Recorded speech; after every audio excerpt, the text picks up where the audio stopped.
Hey guys, welcome back into Legacy. Tonight's session of Alternity is ready to roll, I think. We are short a player. I am hoping he is having fun with family because he is on vacation, but we will roll with the two guys we got and see where they go. Uh, Come on, cat. Really? She's been walking all over me all night uh, and knocking my mouse over and all the other fun things cats do. Uh, but real quick refresher: at the end of last session, you guys went to uh, the diversity consulting company, and you found piles of dead bodies and burned out computers. And when you walk into, you hear a ping. You walk into an office, and there is Robert Halton behind the desk, as dead as a doornail, with the computer still on. And when we left off, you guys were staring at the body, checking him for a pulse.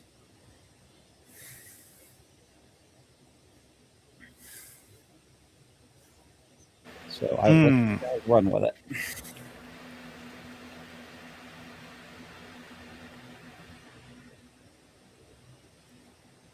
Is he seated at the He's seated at the desk. chair? Yeah, he's seated at the desk. Well, the first thing I'm going to do is I'm going to kick him away from the desk. Gotcha. Good call. So he kind of rolls away from the desk a good maybe 2 or 3 feet. All right, now I'm going to check his pulse. Okay. There is no pulse. When you touch him, he's getting cold. Getting cold, as in he's not been dead enough yet to be room temperature. Yeah, yeah. In fact, you guys, he hasn't even started setting rigor yet. Does he have that stupid grin on his face? No. No, he does not have the smirk on his face, unfortunately. All right, I'm going to ask for Felton to go check out the computer as I go through his pockets. Okay. When you go through his pockets, you find a wallet that has a false name of Frank Behringer, and in it has like some credit cards, normal stuff like grocery store cards, all that kind of fun stuff. So obviously, he's been living a full life as another person. You also find a set of keys in his pocket that appear to be to a fairly newer car.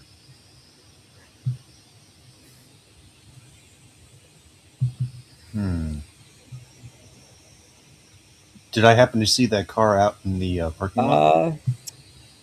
You notice there were several cars out there. When you pull the keys out of his pocket, you do notice that they appear to be slightly smoking. Or not smoking, they smell acrid, almost like the internal components have been burned up. That's weird. Felton, what do you see over there? Okay. So, Mar, when you're looking at the computer screen, it is a standard Windows desktop environment. It appears to have the basics that most companies would have, like an office environment link and yada yada yada. But you do notice that there is a application that appears to be custom built, and it appears to be a database program built for this company. So what's the database actually? Well, what kind of data is it? If you open it up, it looks like it's a list of their contracts, what they've been contracted to do, who their contact point is. It when it opens up almost a little bit like old Access used to, with like the screens that you could flip between, the tabs and everything. Okay. Okay. Well, I'm going to look to see what built-in queries were created with this particular interface. When you look at it, it has a search query, of course. It also has one that, when you look at it, it has a open close query that it appears that you can use that to, again, you have enough computer science knows. It appears that you would be able to open or close cases in the database, and it also has a filter query where you Hmm. filter between like open, close. If you tap that, it lets you filter between like open, close, current, past. Uh, you know, you can filter by contact name, last name, contact first name, yada yada yada. Kind of a Hmm. standard filter. Okay. The fun part here is that I have in real life actually learned how to build access databases, Mhm. although it's not something I've done recently. So Uh, just so you know, this is not this isn't built in Access, but it's built to look very similar to yeah, Access. yeah, yeah. But Anyway, if you've messed with Access in real life, you have an idea of what I'm talking about. So you kind of have yeah, an idea what this looks like in your head. yeah. Well. That's why I was asking what kind of Yep. queries they had built Yep. into the interface, because Yep. that's part of the thing you do when you set up an access database. Is you Yep. decide what you, as a person using the database, want to be able to quickly pull and set up an automated Yep. process. So, like, okay, how many people came in late to work this week and stuff like that. Yeah. Yeah. One of the filters you notice is you can filter. There's a checkbox by large contract. Hmm. Okay. What are the? I guess I'll look to see what they consider to be large contracts by pulling up a list of them. Okay. There's only about 3 or 4 of these, but you're noticing that large contracts for these guys are in the six figures, easily in the higher end six figures, 750, $800,000. Okay. Hmm. Do I recognize any of the names on them? You do notice the only name that you find in there is Mapleton College. Mapleton College apparently paid them about $785,000 for their services. Oh, that's interesting. That's quite a lot of money for. I'm not even sure what these guys were doing. I mean, like actually doing, I Yeah. guess, not like what they claim they were doing. Yep. Yep. Okay. Um. Hmm. Um. What does it say in there about the Mapleton College contract? Interesting. If you pull up their services requested part of the tab, and it appears that their job was a to implement a new pipeline for students, encouraging diversity uh, over diversity demographics, predominantly by bringing in female candidates. Okay. And there's a small note at the bottom that says demographics requested due to lack of representation in current field that university encourages. Does it say who it was that decided they wanted to have more female students? The only contact they have is the president, which I can't remember his name now, which is Wyatt Hughes. Okay. Would have been their contact point. So Wyatt Hughes was in some way the person who was in charge of this, even if they're not necessarily directly in charge of it. Wait, Yeah. hang on. They don't have any contact information for anyone. So if they wanted to call Mapleton, they would call Wyatt Hughes' phone number. Yeah, they've talked. They would get messages. Likely, again, you're intelligent enough to puzzle this out. The character is that they likely would send messages through his secretary. Yes, of course. It's like Uh, Wyatt Hughes' yeah, office, not him yeah, personally. yeah, not him personally. And again, I'm not giving you like I can give you more details if you need, but like inside of their contact point, they have like email addresses and phone numbers and all that kind of stuff to get. Right. Yeah. I'll copy down all of the contact information I can find because I want to, verify things. That's how we say. Okay. Um, for the record, remember, all the other computers in this building are completely defunct. Yeah. That's one thing I remember from last session Yep. is that when we came in, it's like they all got fried by a lightning bolt, Yes. except this Oh. one.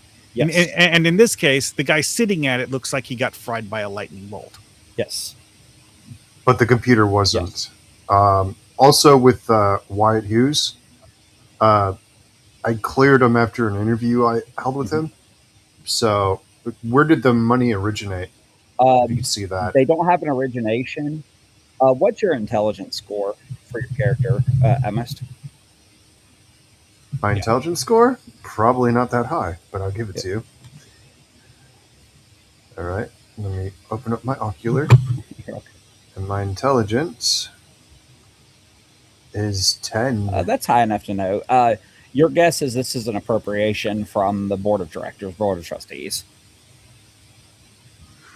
They probably have some type of slush fund set aside to hire consultants. Felton, can you figure out the names of this board? It's easy enough. If he goes on the computer, he can go to the internet and pull up their board of trustees on their website. There's about 12 of them. All right. And they're a good mix of people. Pretty well, as far as when you're looking at them, because if you go to their about page kind of thing, they're pretty well credentialed. Most of them don't have tech backgrounds. They have business backgrounds and like business psychology and things like that backgrounds. So these people are strictly business related. They see dollars and cents. Would be the impression you would get from reading about them.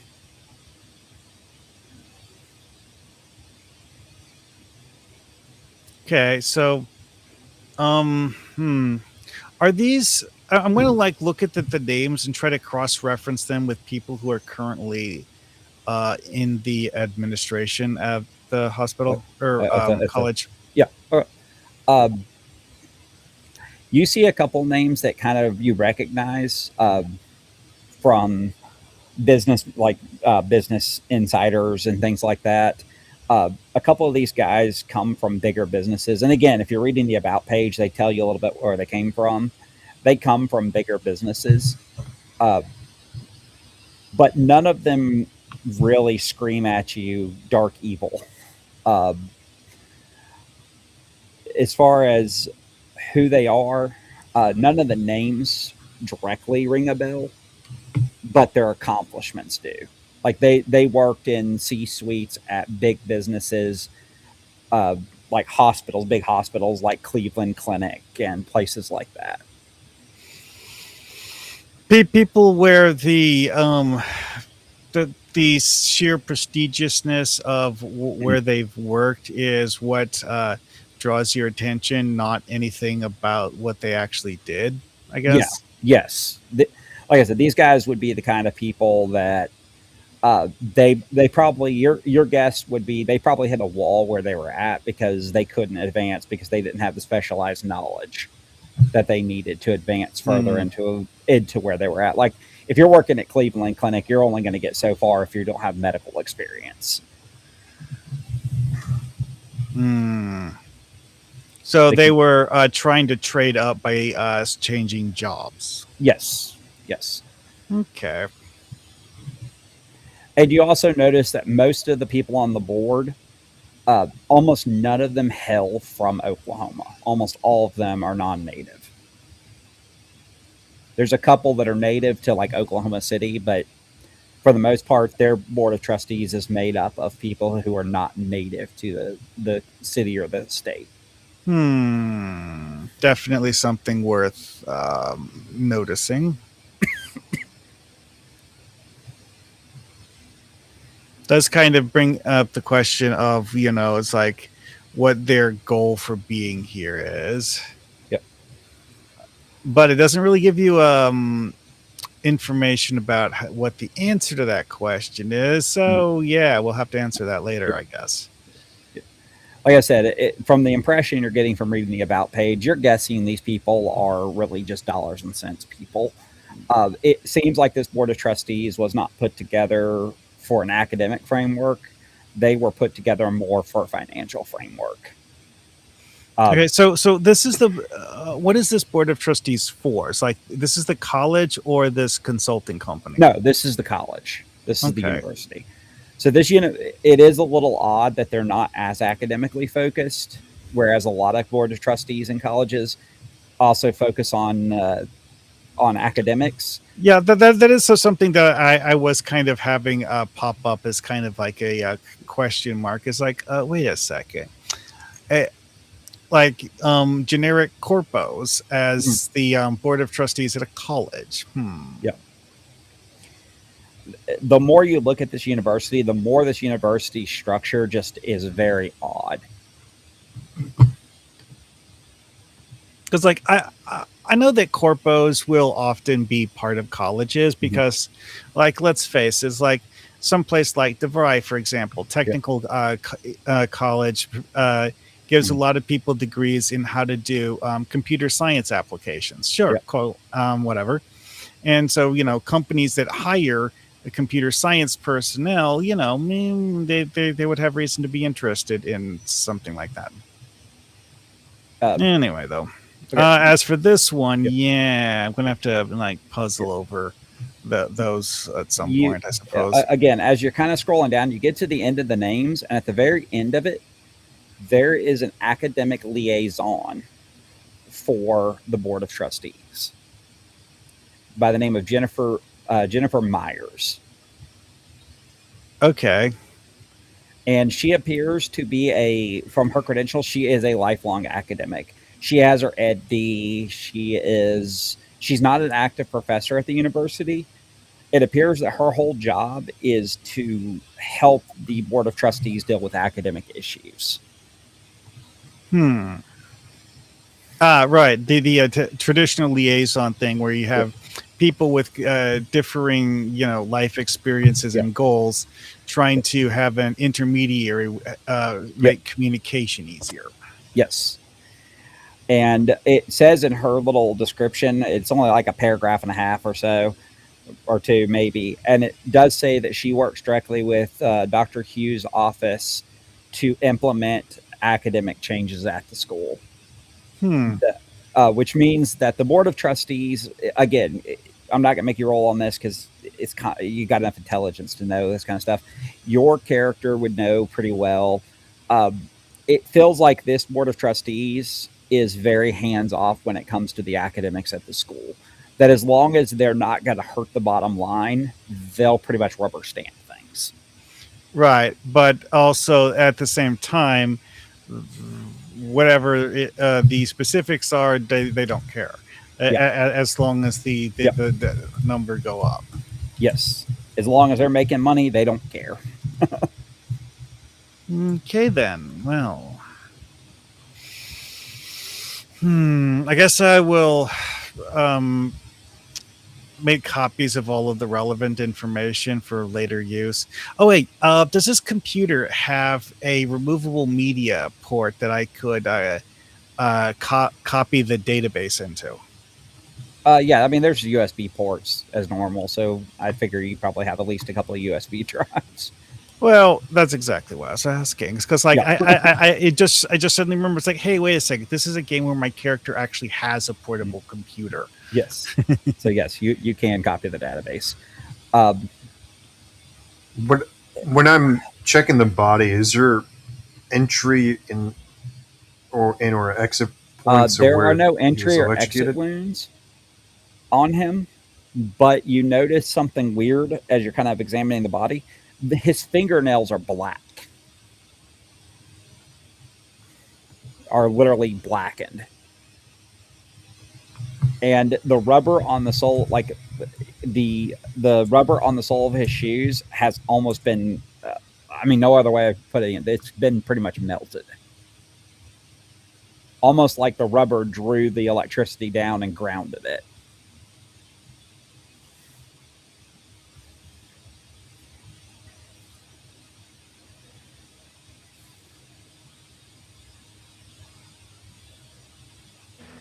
So he was holding something that was electrocuting him? Well, at least as far as you can tell, something electrocuted him. Okay, so it is electricity. Again, your Um, intelligence at 10 is high enough to say, pretty sure this dude got fried by something.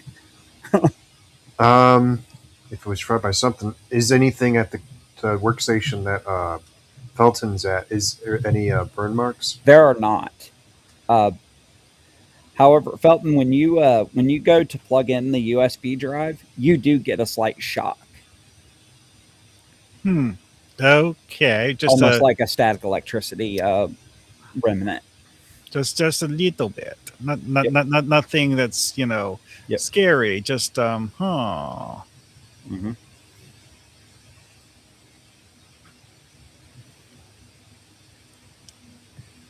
Okay, then. So I guess I make a copy of the database without any trouble. No trouble. As and then as you're pulling the USB drive out, you notice there's a thumbprint reader. It appears that they have to log in using the biometrics, and the thumbprint reader is no longer active. And if you take a close enough look at it, it is completely burned up. Okay. Which would suggest that he wasn't working at his computer when he got killed. He was, I guess, logging in. That or he just had his hand close to it. One of the two. Yep.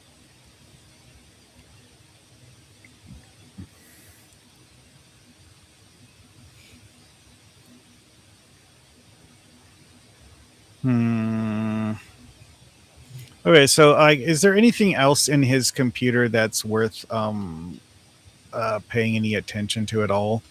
Not really. I mean, there's some other things you can copy. If you go into the documents section of the computer, there are invoices for the college in Excel format. Okay. That you can grab. Yeah, because like my inclination here is to just like rummage through his computer and copy everything I can find. Because, it's like I'm probably not going to get an opportunity to look at any of this stuff by coming to his computer again. So, making a copy of it for later perusal is prudent. That's fine. Basically, it's mostly invoices, a couple internal memos that have been saved. The memos are kind of stock memos, just people talking about, we have a meeting at this time with this client. Kind of thing. None of the clients stick out to you. Okay. With just for kicks and giggles, with the information that Fulton's compiled and from what we've found so far, can I make a deduction roll to see if we got a lead? Yes, you can. All right, is And using game mechanics to cheat. I know that's a valid question. I keep forgetting that you have the deduction skill. It's not one of my strongest skills. Do I get a modifier for this? Because you're not pressed by time or anything. Okay. Failed. Okay. You're not sure if you have a lead or not, but something is definitely rotten in in Denmark there. Someone or something is cleaning up loose ends. And that's what your deduction is screaming at you, though. Jennifer Myers, eh? Is that the name I got correctly? I guess we should track her down. Again, when you look up, if you look into the information,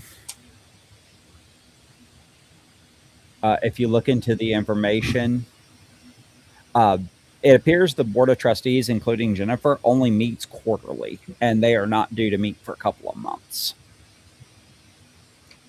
Just pay a house visit. You're gonna have to find out where she lives. That's simple. Felton, look her up on LinkedIn. Figure out her address. Well, okay. I'm I'll going take pictures of the bodies. first, like, refer to all of the information I already found about her. Okay. How detailed was that contact information I pulled out of the computer? It's detailed enough that you could get hold of Dr. Just lost his name. Dr. Hughes' office, but not much more detailed than that. And it doesn't have a number for this particular person in it? No. The contact point for them with the school was Dr. Hughes, was the president. And that's basically the only that's the only contact point they had. Again, combining the two intelligence you guys have, you can figure that Miss Myers was involved in some way, but the how and why is kind of open to interpretation. Legacy, I'll be taking pictures of the bodies and the burnout computers. And after I finish with that, I'm going to go out and use those keys I found and check out the car. Okay. All right. It looks like he has just like a bog standard like Toyota. It's a newer Toyota. It's not hard to find, even though the keys won't work. There's only a couple Toyotas in the parking lot. So eventually you find one that has trappings that you recognize, a couple of things that he had on him when he met you in the hotel room. Sorry, I'm getting harassed by a cat. Scout, why are you being so harassing tonight?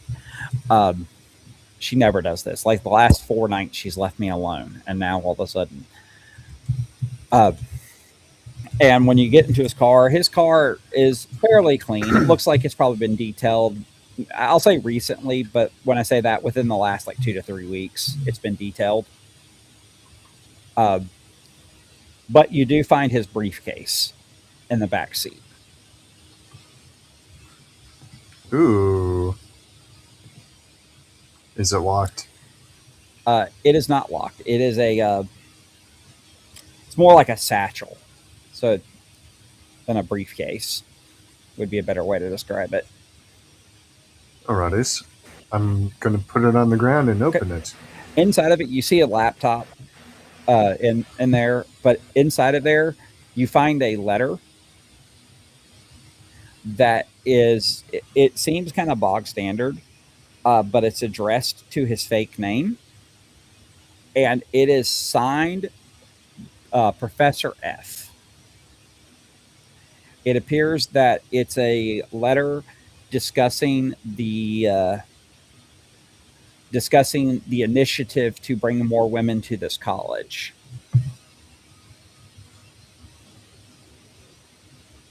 Professor F.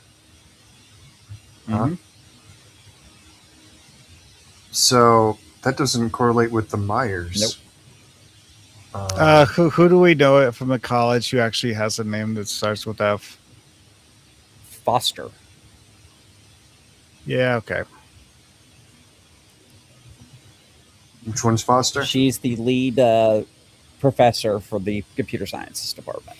Well, I mean, we already knew that the computer sciences department was involved with it somehow. Just we haven't figured out the exact method it's connected yet. I'm going to bring the laptop back into Felton so I can check it out. I'm going to take a picture of the letter. Okay. And yeah. Okay, so Felton, you get this laptop open, and it does have a password on it.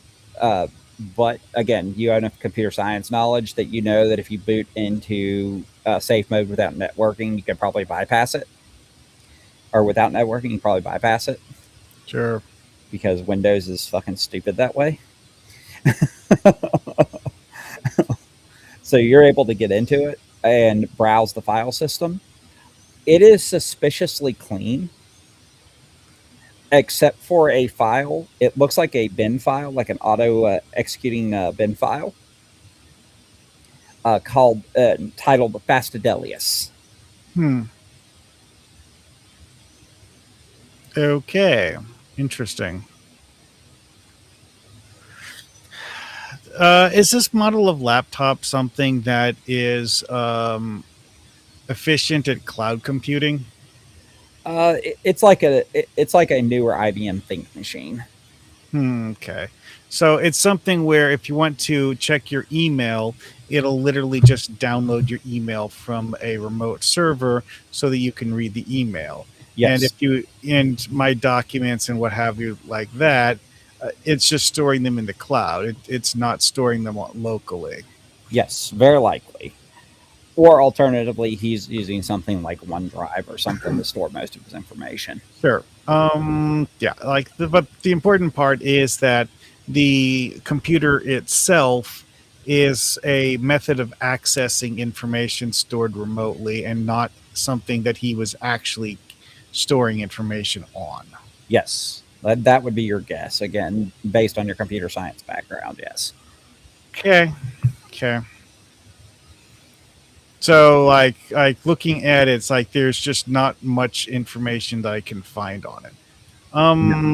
And I would need to have his login credentials to access his remote stuff. Yes. So, can I look at this particular bin file to see if there's anything special about it? Or is it just like something that automatically erases his temporary internet files or something like that? No. When you open it up in, of course, Notepad, because that's what it's going to be the fastest to do. You open it up, and it does not appear to be written in any like known language. It is a series of symbols.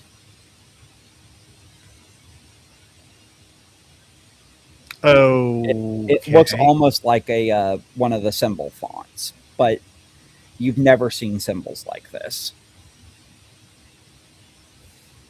Not human readable because of the fact that it is something in an eldritch language. That is your guess. It's again. That's actually not the first time this has come up in this investigation. So, I would say that my character isn't actually all that surprised. It's like, oh, that again. Do the John Hurt from Spaceballs. Not again. Yeah, something like that.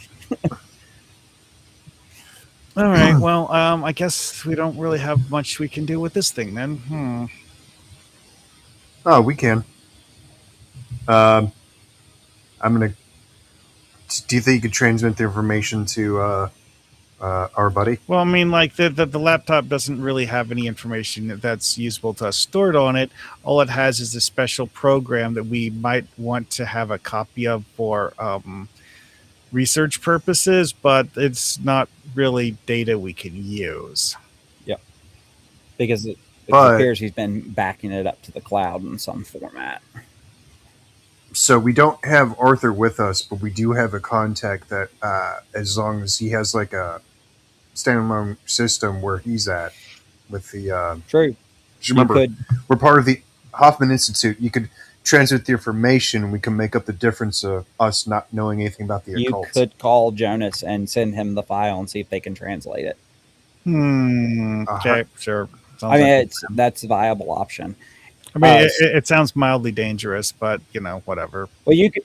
That's why I said like a standalone computer not connected to the network. You could go into his office. You could do it from his office if you wanted to. Where's his office? You guys are standing in the parking lot of this office building still, so. Wait, were we building which parking lot is it? This is the parking lot of the Diversity Consultants.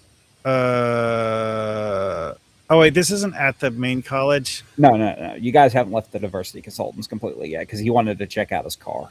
Oh, okay. Alrighty. Well, we seem to have exhausted most of what we could do here, unless we want to look around in the buildings see if we missed anything the first time. And you do have you guys did. I think Arthur's carrying them. Uh, you guys do have the drives from the other computers in the office.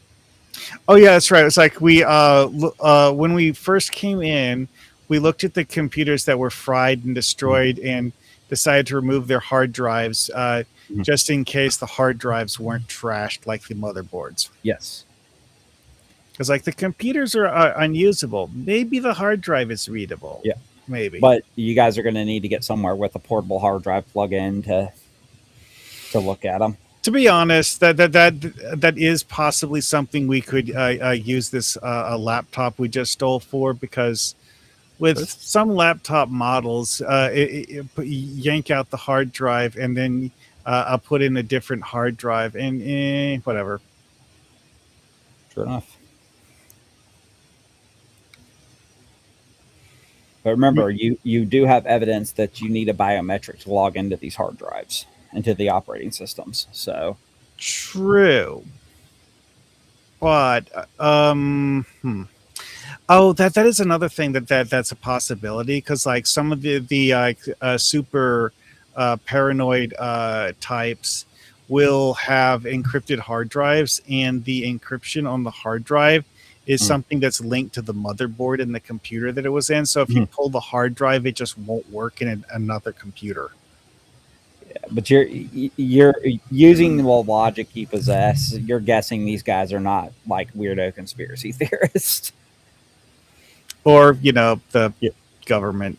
Yeah, exactly. Anyway. Hi to the CIA. We're talking bad about the government. Well. Once you're finished here, is there a payphone nearby? Dude, it's 2026. What do you think? There might be. It's in a middle. It isn't by that part of nowhere. town. Well, okay. I'm gonna place a private call to call the police. Yeah, you could, dude. If you have to, you could use location. the phone from that office. Oh, is the phone in the office working, unlike the computers? Yes, Okay. the phones are still working. As you guys kind of look through the office, if you take another quick look through the office, you notice the server room is still humming. It occurs to me that this was probably the reason why I wanted to take a second look, is because like I had this itch in the back of my mind saying we hadn't finished with something, and I guess it would be that.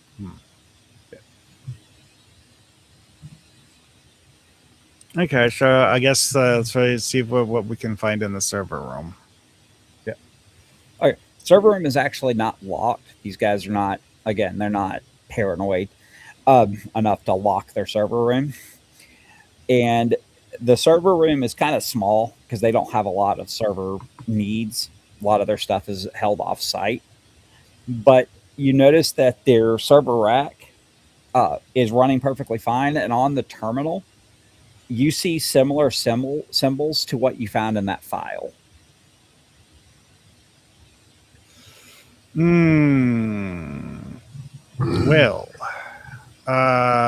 there's something on me that I can take a photograph of them with. Yeah, your phone would take a photograph of it. Okay, cool. Yeah, because like that sounds like something we would want to have as some research material later. Yep. So, like I said, while you're doing that, though, at most, if you want to, on the way out, just find like one of the desk phones and just dial, 911 and be like, "Hey, there's a bunch of dead people," and then you guys can run. Yes. Oh yeah, Okay. just do a vague post, like, "Hey, 911. I'm not sure what happened in this building. I was walking past it and I noticed a weird smell of burnt flesh and looked inside." Oh no, we're not going to be here. Oh, I know. Quick question. I know. though. We're not going to stay here. We're just going to tell 911 that we found something and then leave. Hell, Yes. if you had to, Now, if quick you had to, question. you just be like, "I heard gunshots from this address," and then hang up. I want to know whether or not Robert's LinkedIn is being updated still. It is not. Its last update was last night. Okay.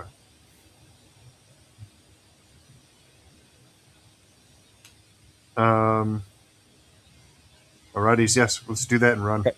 You guys get in your car and you take off. About a mile up the road, you guys do pass police cars with lights on.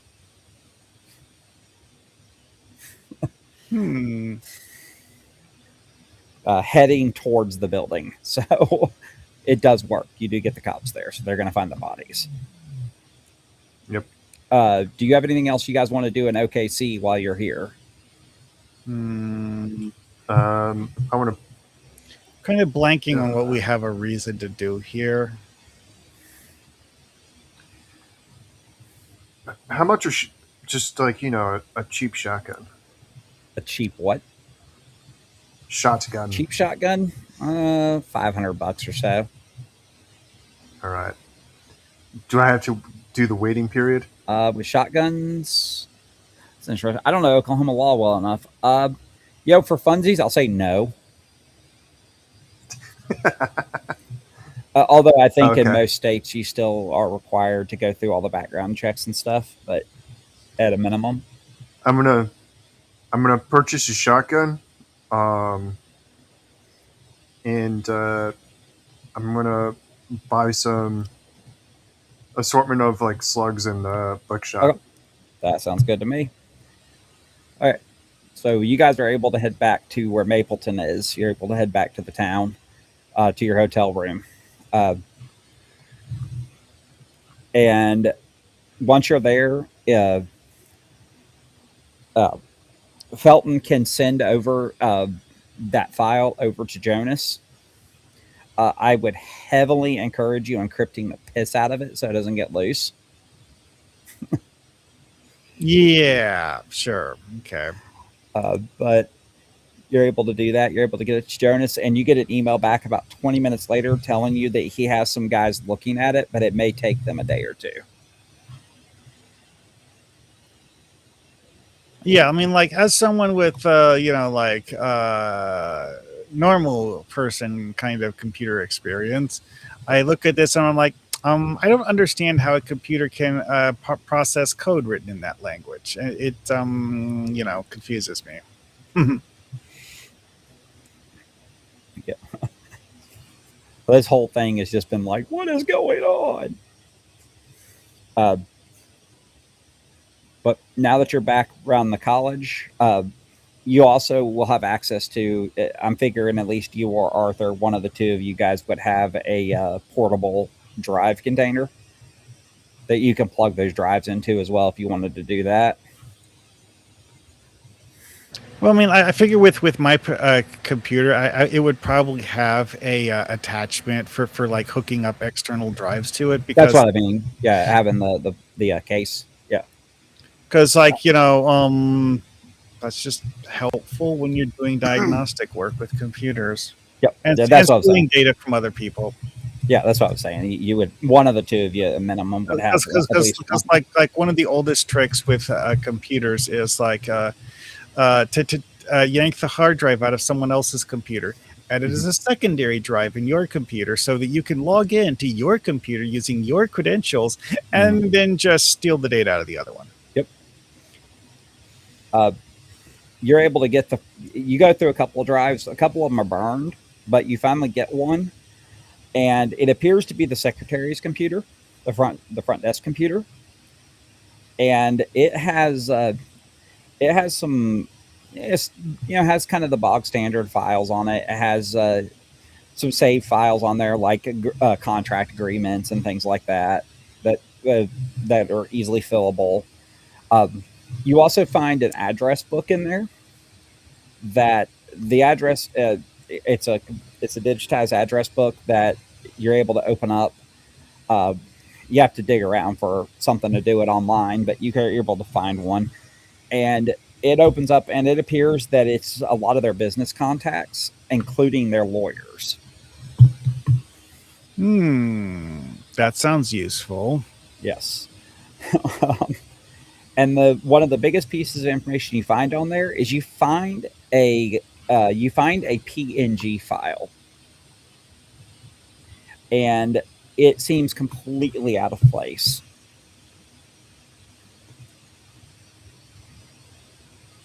And when you open it up, it is a black background. And I'm trying to think of the right way to describe this. It has what looks like lightning bolts in the shape of a face. Like there's a lightning bolt for the mouth, 2 lightning bolts for the eyes, and like a shock of hair that's made out of lightning bolts.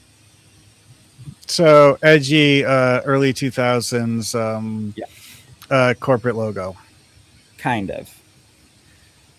But it doesn't. Believe it or not, I actually have seen an ad from some company where that they actually had their corporate logo spelled out with lightning bolts. Nice. But it's out of place on this computer. Because it's like the only thing that looks like that. And wait, who's... okay, this is supposed to be a face, and it's just a face. It's not real. There's no like name or anything saying what the face is. No. What's the file name? Untitled.png. Wow, that's creative. Okay. Well, it's just the default that Paint uses. So. Oh, I know that. It's just that I am now going to try to figure out what. Okay, where in the computer is this file located? You locate it under the desktop. Wait, it's actually just sitting on the desktop? It's under the desktop folder, yeah. Okay. And the computer's not using it for anything. It's just on the desktop. It's on the desktop. Not like the desktop wallpaper or anything like that. Just sitting on the desktop. Yep. Okay, that's weird. This seems like the sort of thing we should consult the magic specialists about, because, it's kind of spooky and whatever. That's Jonas at the moment. At the moment, it is Jonas. Again, you can forward it to Jonas very easily. Yep, do that. So, you guys have a couple of days before Jonas is going to be able to get back with you on the script. Is there anything you guys want to do in the meantime? Or do you want to see what he says before you make any moves? Look at the list of names and addresses and all that stuff we found, and research all of those people. Okay. Most of the names, as you research them, they're business contacts. A couple of them are other consulting firms.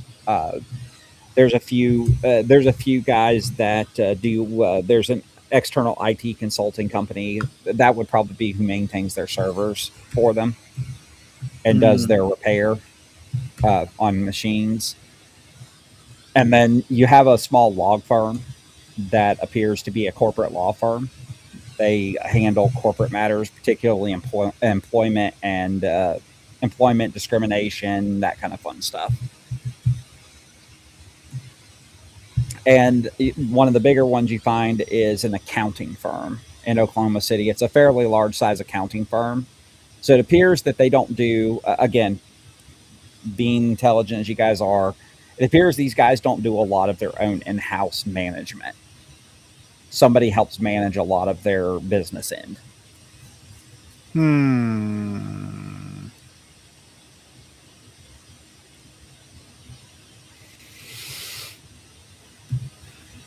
Wait, what was my character and have from this again?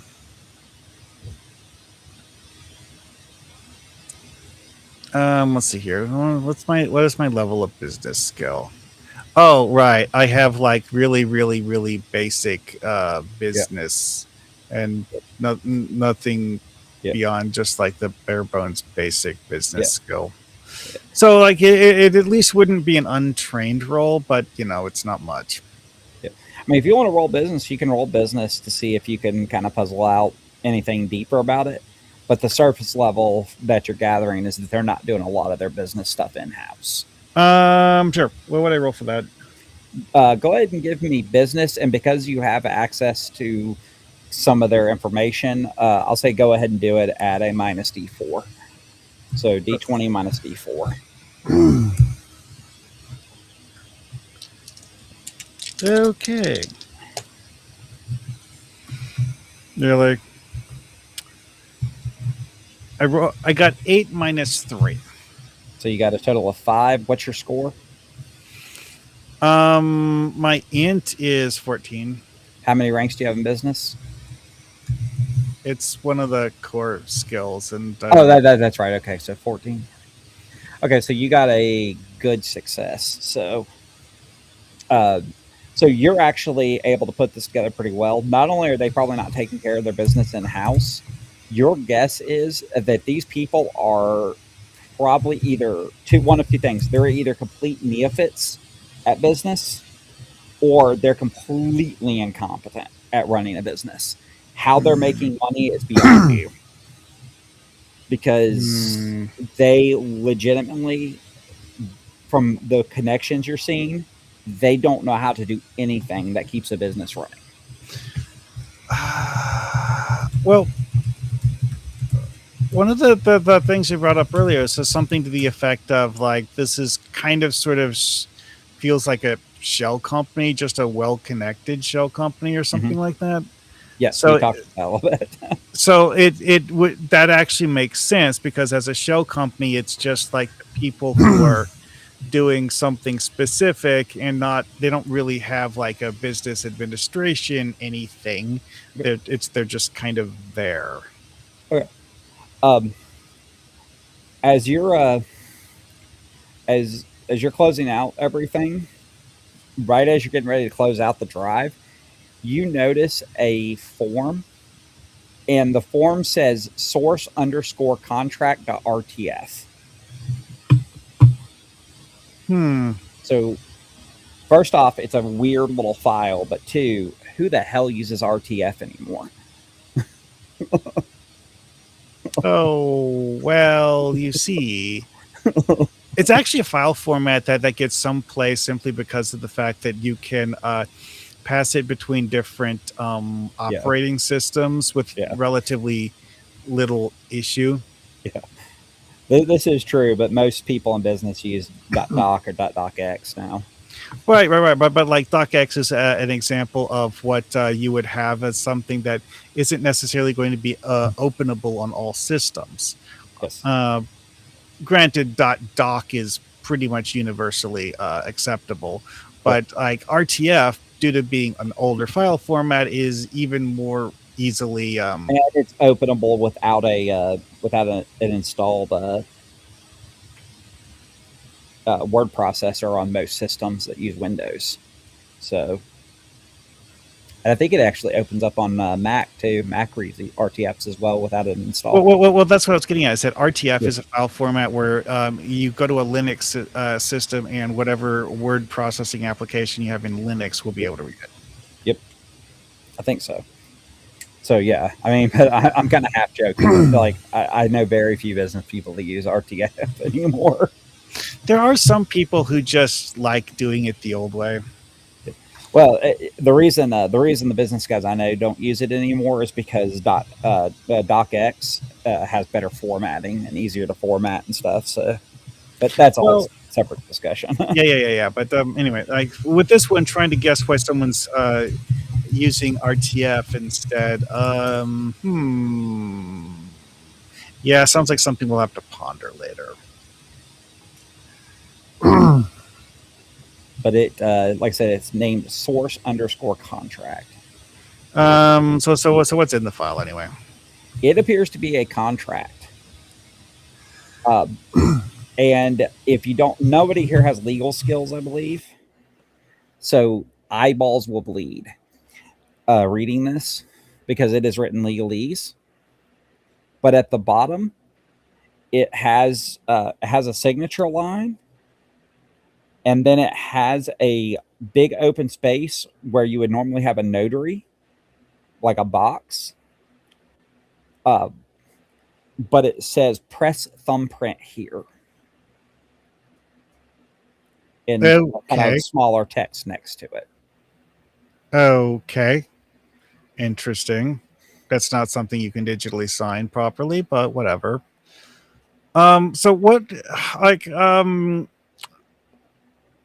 what is it in there in this that I could like figure out from the fact that I have at least some modicum of Yep. business understanding, at least. Yeah, that's fair. Yeah, you do have business, so we'll go with that. It appears to be a business contract agreeing to financially support and to help grow the brand.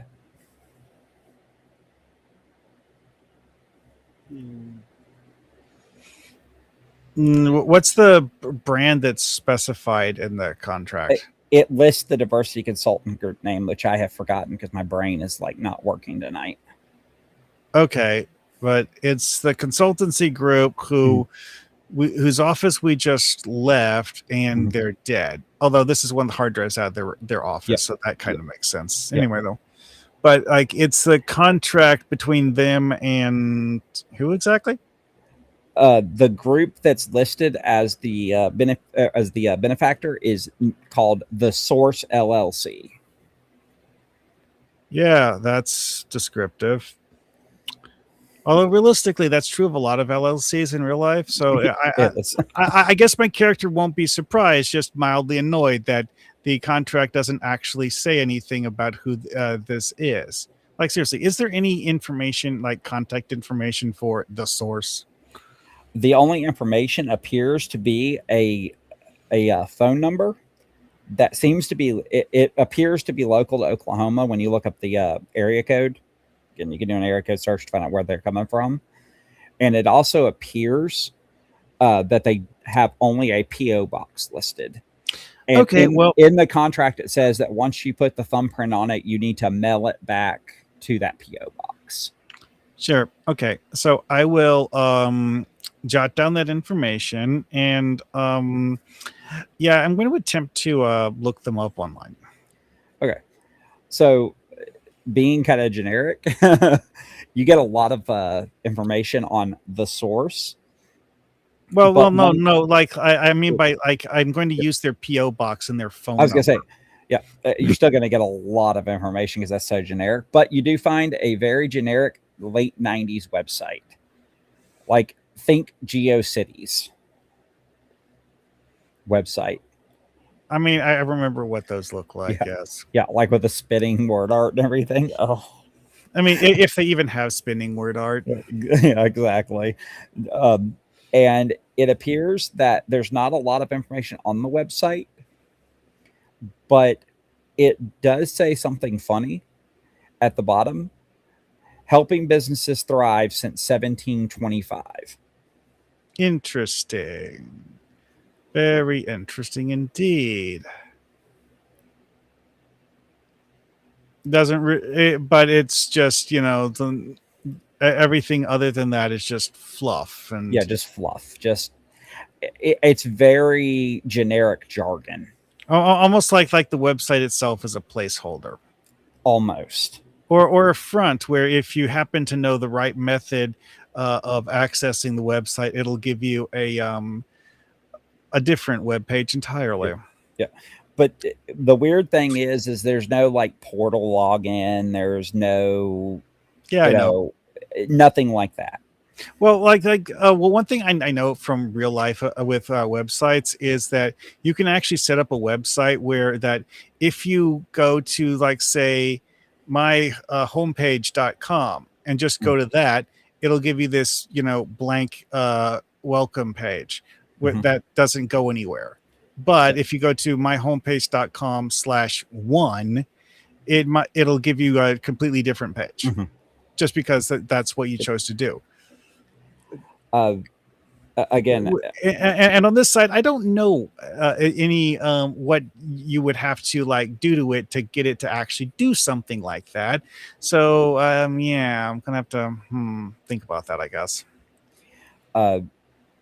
It's you can, I mean, this from real life. You can pull up the source code for the website, and it's fairly simple CSS and HTML. This is not a very complicated website from a code perspective. Well, that's part of the thing with this, though, is that when you just like look at the source code of the web page you downloaded, that's not actually going to contain the source code of subpages. I It'll know. only give you what's actually being I know. currently displayed. Yeah. I know. And since this doesn't have hidden links to subpages that are buried in the code, well, yeah. Yeah, that's what I'm saying. Is like this web page is again, this is something both of you guys would even at most even your character would know this if you're looking at the web page with them. People don't build web pages like this anymore. Web pages they're built totally different now. This web page is ancient. Well, I mean, yeah, that kind of goes with the fact that they claim to be a company that's almost 300 years old. So yeah. Although if you look them up because they're Oklahoma based, if you look them up on the Secretary of State's website, they do appear with current tax filings and current tax codes and all the proper tax IDs and all that, the tax identification numbers and all that kind of fun stuff. So they are a real company as far as the government is concerned. Well, I mean, shell companies usually are real companies on paper, anyways. Okay, well, this is interesting and creepy and stuff. There's nothing like interesting visually about this. Just whatever. Okay. No, but you do find on the Secretary of State's website that for the purposes of taxes and everything, their CEO is listed as an H. Foster. Isn't that the name of the whatever guy at the college? Yes, it is. Oh wait, the IT. No, that's a lead professor. Is an H. Foster. Oh, okay.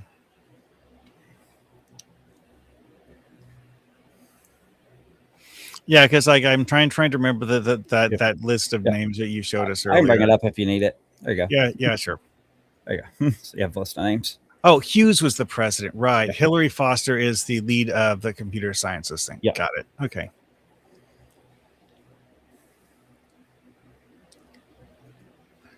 Alrighty then. So, if this source is actually Hillary Foster, that raises a lot of questions. Because, how is she the lead professor if she's running whatever this thing is? Then again, if this is a shell company that doesn't really do much of anything, then it's, something she might spend 5 minutes a day thinking about. So, whatever. Yep. Did Felton and Arthur talk with Foster? Yes, they talked to Foster last session.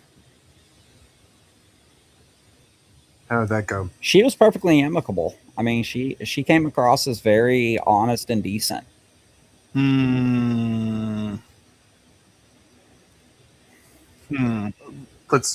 Let's pay a visit.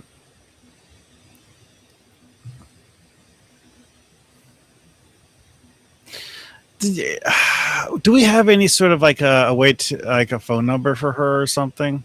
You could call the school and get her school switchboard and get transferred to her office. Or we could just go to her office. Or you could go to her office. I mean, either way, that's going to faster probably to go try to find her on campus than it is to try to call her anyways. Yeah, because calling her office is only going to help if she's actually in her office. In the office, yeah. Although some campuses have, instead of landline phones, that they have a switchboard for what are basically cell phones. Yeah. Except they're, limited use cell phones that are tied to their local network. Yeah.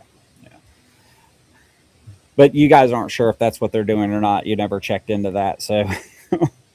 Yeah. So, anyways, I guess we can just go find her. Okay. So you guys go back up to the computer science building. You guys get lucky enough to catch her leaving a classroom towards the end of the day. And she looks a little harried, a little bit kind of tired. I mean, she's been teaching all day. And she sees you and smiles and says, "Oh, I didn't know I'd be seeing you guys again. And What brings you back? We have some matters to discuss. Can we go to your office? She says, of course, I was going over there anyways. I've got to do some work before I go home, unfortunately. When we get to the office, I'm going to, since I also have like an old school camera, so she could go through the images and stuff, and I'll hand over to her, and I'm going to instruct her to go through like the bodies and have it land on the Robert Holston guy, and I'm going to take out my pistol. I'm going to set it on the desk near me. Jesus Christ. You guys are going to get arrested. I hope you know that. You're going to have to talk, ma'am. She looks at the gun and goes, are you completely insane? Is she totally blowing off the fact that Oh, no. there are a bunch of Oh, dead no, people? she's pale. I mean, she's looking at dead people. She's pale and kind of sweaty. She's clearly uncomfortable. So it seems Robert Holston is dead, as well as a bunch of other people involved with I nudged Felton. This company that you are is she a board member of? No. She's the CEO of The Source. Yeah, her connection is that contract we found, contracting those guys that are dead to do her bidding. Oh, okay. So a former student, was doing contracting work with you, and they turned up dead. She tosses the camera back across the table and says, whatever you think I know, I certainly have nothing to do with this.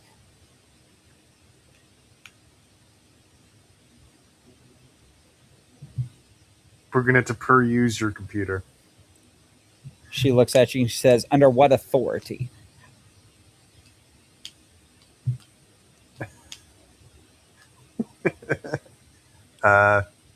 She's smarter than you think she is. Well, not smart enough. I'll pick up my gun and point it at her. Slap him. Quick, Felton. Slap him.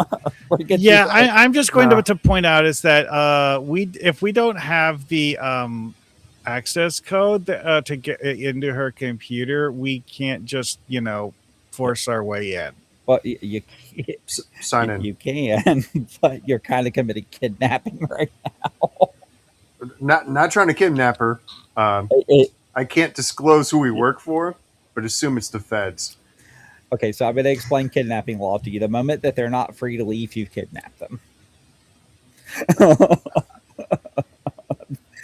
I didn't say that. I said to log into your computer. I'm just explaining. You have her at gunpoint. You have kidnapped her. By law. Just so you know, I'm not really a private detective, and I'm not whatever Felton is. We're part of the Institute. Yeah, I know. We have to get. They can get this swept under the rug, I'm sure, but it might take some time.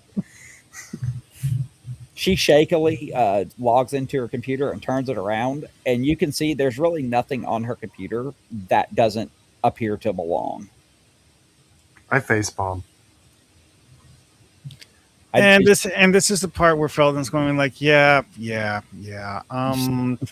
If you'd asked me if I thought this was a good idea before doing it, I would have told you no. She looks. It kind of sucks that we don't have any leads at all. Well. So no, that's just it. That this is a lead. It's just that. Well, can't really just kick the door down and make it happen. Yeah. You can, but. The issue is it's a lot of me trying to figure out what I can do. Don't worry, you're getting close to be able to do something. Don't worry. No. Oh no, you apparently. are. You trust me, you are. Remember, I have this all planned out. Remember that. Okay. she looks coolly at you and she says, "I'll tell you what, if you both leave right now, I'll pretend this never happened."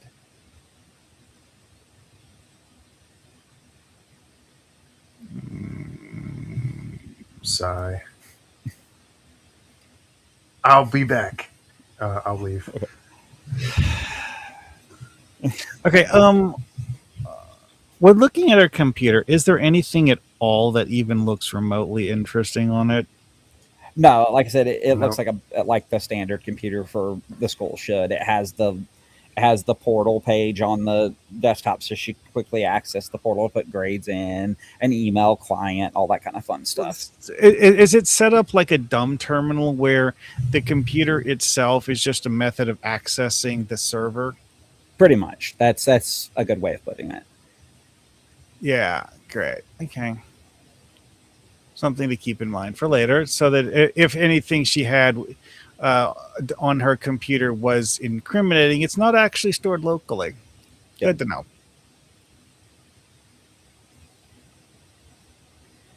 Yeah. Okay, so unless you guys have something else you want to do, we can do a time jump. I got nothing. All right, you guys want to ready for the time jump then? Sure. About a day later, you guys get a call back from Jonas. He actually calls Felton because he's the person that sent the information in.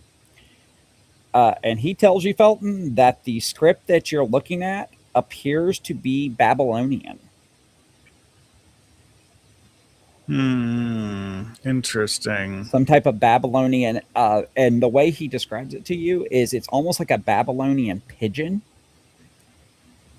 or Babylonian shorthand, which doesn't make any sense because nothing like that's known to exist. I mean, the Babylonians used cuneiform, and there are actually multiple dialects of cuneiform.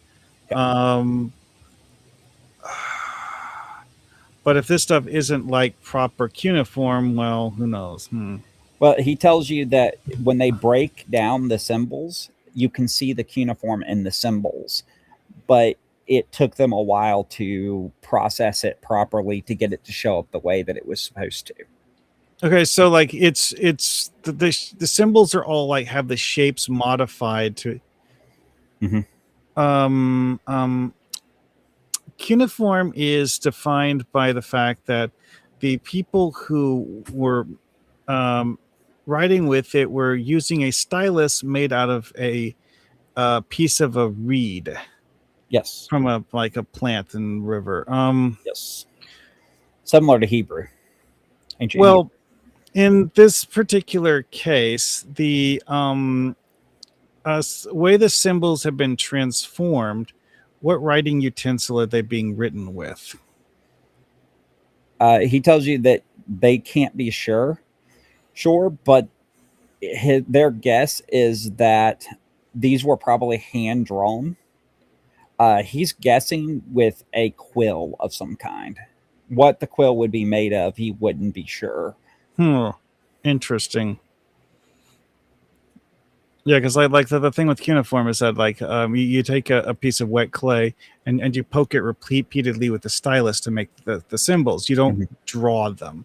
But the equivalent of cursive writing being done with cuneiform using a quill pen instead of a stylus and wet clay. Yeah, I'm trying to wrap my head around what that would look like, and it's not working.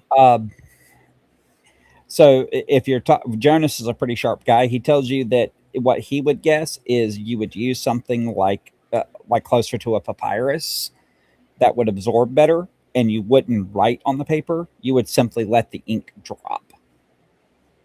Okay. To simulate the poking of clay. And that's how these symbols that we have documented look to you, I guess. He said that's what the experts are telling me. Interesting.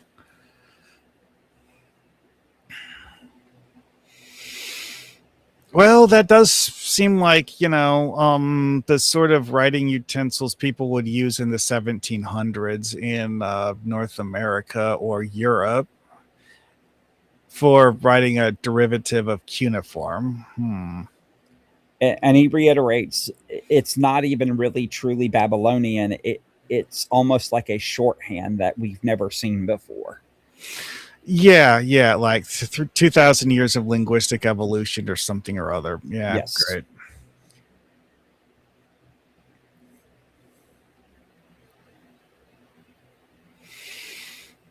And attempting to figure out what it actually says. Good luck with that, I suppose.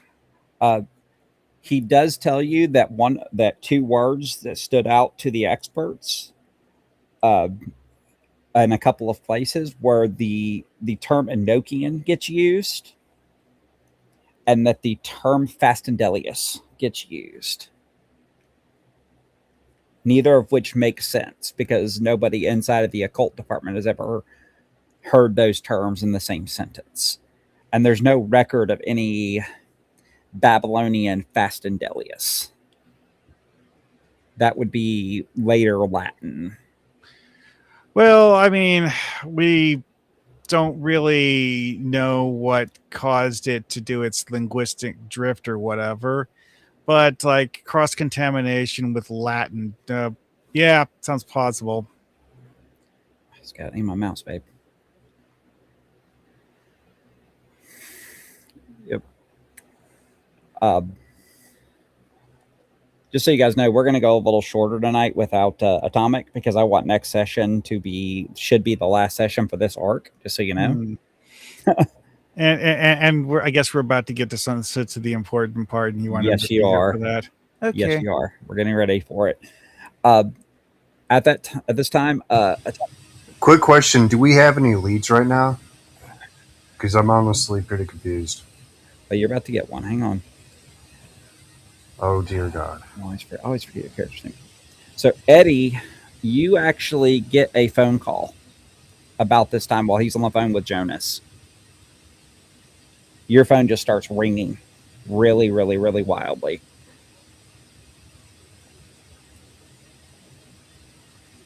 You going to answer? No, I'm going to cancel the call. I'm joking. I'm going to answer the call. Okay. It is a panicked woman's voice that you recognize as Hillary Foster. Ah, God damn it. And she screams into the phone, oh my God, Jay's gone crazy. He's locked us all in the library and he's threatening us. Jesus Christ. And in the background, you hear screaming and you hear things being knocked over and thrown around. Jay's the janitor, right? He's the head of the computer sciences department. Oh, that guy. Okay, well, I'm gonna head over to the car and grab the shotgun. Finally, I get to do something. Yes. Oh man.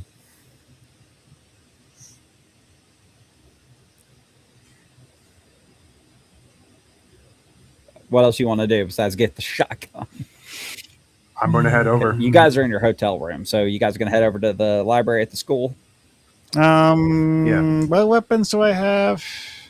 You have at least a 9 because they provided you a 9mm. Yeah, I think I have like basic level 1 or whatever training in how to use the thing. Yeah, you have a 9mm is all you got. Then I think because I don't think you've ever picked up anything else. As you guys enter the library, it is a mess. Whole library stacks have been knocked over. Printers are thrown across the room. The desk where the librarians are at has been broken in half. Oh, wow. And standing in the middle of the library over Jay's prone body is Hillary Foster. And as you walk into the room, the three of you walk in, the door slams shut and you hear a resounding clink that sounds like it may have locked itself. And Hillary gives you a weird smile, and her eyes are electric yellow. Not her pupils or her corneas. Her whole eyes are electric yellow. And she looks at you and says, I guess I have to squash a couple of more bugs that have gotten in my way. Hey.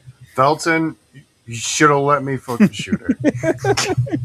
Jesus I didn't Christ. stop you from shooting her. I was actually I was trying to tell you was that, you know, it's like maybe possibly, you know, ask nicely, then you do that. That was really all I was saying.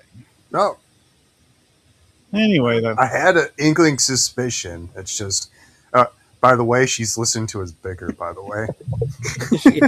I'm going to wreck my shotgun. Okay.